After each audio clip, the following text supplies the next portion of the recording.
Bonjour les amis, c'est Stéphanie de Liberté TV. Aujourd'hui, je voulais vous faire le point sur mes avancées parce que quelqu'un m'a posé la question sur Instagram comment se passe l'ouverture du cœur plusieurs mois plus tard, on va dire 7-8 mois plus tard, où est-ce que j'en suis en fait. J'avais lancé ce challenge et je m'étais fixé le but de passer du mental au cœur et vivre une vie guidée par mon cœur, par ma guidance intérieure, par mon âme et non plus par la volonté du mental. Aujourd'hui, je voudrais répondre à Solène, bonjour Solène, qui m'a posé la question, savoir comment ça allait justement cette évolution et est-ce que j'avais trouvé davantage d'équilibre. Eh bien oui, j'ai trouvé davantage d'équilibre. Ça m'a demandé vraiment à explorer ce qu'est le mental, explorer ce que sont les émotions, ressentir dans mon corps physique les différences quand je le mets en mouvement, quand je fais du sport et quand je n'en fais pas. Et surtout apprendre à développer cette connexion spirituelle avec mon âme tous les jours au quotidien. C'est vraiment un travail très fin, un travail très subtil, de longue haleine, de démantèlement en fait, d'où se trouve notre ego et où se trouve notre cœur, où est-ce qu'il nous parle, de quelle manière on reçoit des messages du cœur et de quelle manière c'est l'ego qui prend le dessus. C'est vrai que c'est un travail de tous les jours en fait, de comprendre où est-ce qu'on en est et de refaire un point et de se recentrer tous les jours. La méditation aide à faire le point, à vraiment se poser les bonnes questions, surtout à ralentir. Et à ce moment-là, quand on médite bien régulièrement, qu'on respire correctement, on commence à entendre la voix de notre âme en fait, quelques mots. Dans mon cas, j'entends des mots, j'entends des affirmations et je sais que c'est la voix de mon âme qui me dit ça ou ça, qui m'envoie des messages. Je ne vais pas vous dire que c'est facile de conserver cet équilibre de développement spirituel, de développement personnel. Non, c'est pas facile. Il y a des jours où on retombe. Par exemple, il y a quelques jours avec la nouvelle lune, là, je l'ai senti très très puissamment. Je pense que beaucoup d'entre vous l'ont senti. Certaines personnes en ont parlé dans mon groupe de soutien à l'éveil spirituel et on dit que c'était bien plus puissant que les précédentes.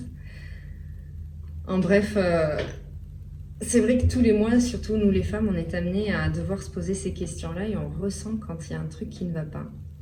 Dans mon cas, personnellement, j'ai commencé à sentir que je n'étais pas alignée sur certaines choses que je faisais, certains choix, certaines manières de travailler, certaines manières d'être productive. Ça n'allait pas. Donc, j'ai ressenti vraiment à nouveau des sentiments de confusion, d'être perdue, d'être pas au bon endroit, de pas faire les bonnes choses. Et d'un coup, toute ma vie m'est revenue en tête avec gros sentiments de déprime, gros sentiments de solitude. Tout ça, c'est des choses qu'on garde stockées à l'intérieur de nous, mais c'est aussi des messages, tout simplement, qu'on va pas dans la bonne direction. Et ce matin, ça a été très clair. Ça m'a dit... Steph, tu ne dois pas t'occuper de chercher des clients ou d'essayer de promouvoir ce que tu fais dans ton activité de coaching. Non, ce que tu dois faire, c'est développer cette énergie puissante, cette énergie de joie de vivre, d'équilibre. Il faut que tu vives l'esprit libre en fait, et pas l'esprit contraint et conditionné sur ce que tu penses que tu dois faire pour gagner de l'argent, pour aider les autres, pour contribuer au monde. Parce qu'en fait, c'est ça le problème, c'est que quand on essaie de faire les choses pour, c'est le mental ego qui reprend le contrôle. C'est le mental ego qui va nous faire prévoir, analyser, programmer. Et c'est pas ça en fait que j'essaie de faire. Moi, ce que j'essaie de faire, c'est de vraiment revenir dans le cœur et être dans l'instant présent toute la journée du matin au soir. Et suivre cette guidance intérieure qui n'arrive que quand on est connecté à l'instant présent et qui nous fait faire ce qu'on doit faire. C'est très complexe comme mode de fonctionnement et c'est celui que j'ai décidé d'incarner, celui de l'instant présent, celui de la guidance intérieure, de la guidance divine connectée à notre être supérieur.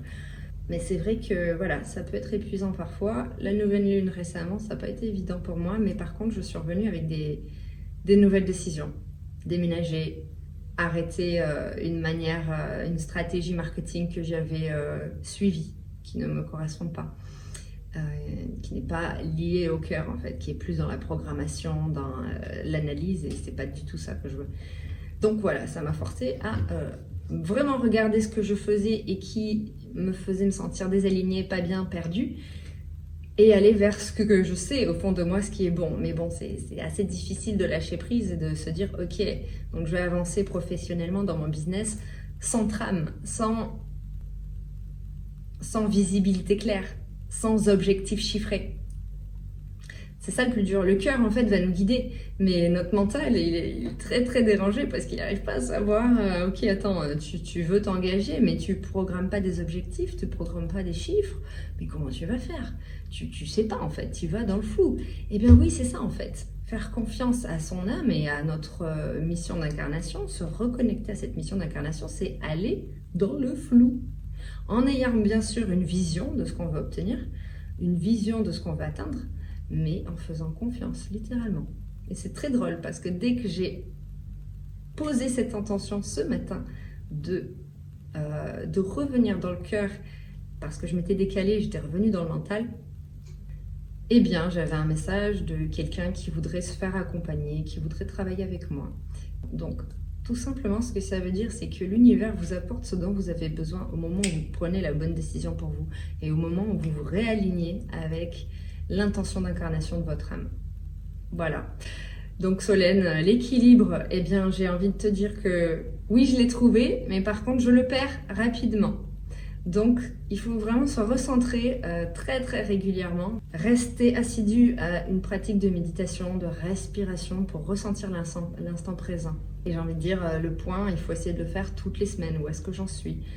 Se poser des post-it ou faire un point avec soi-même, prendre 30 minutes le lundi matin et voir où on en est. Voilà, c'est vraiment quelque chose qu'on ne peut pas forcément, j'allais dire, programmer, bien que je viens de vous dire de le programmer le lundi matin.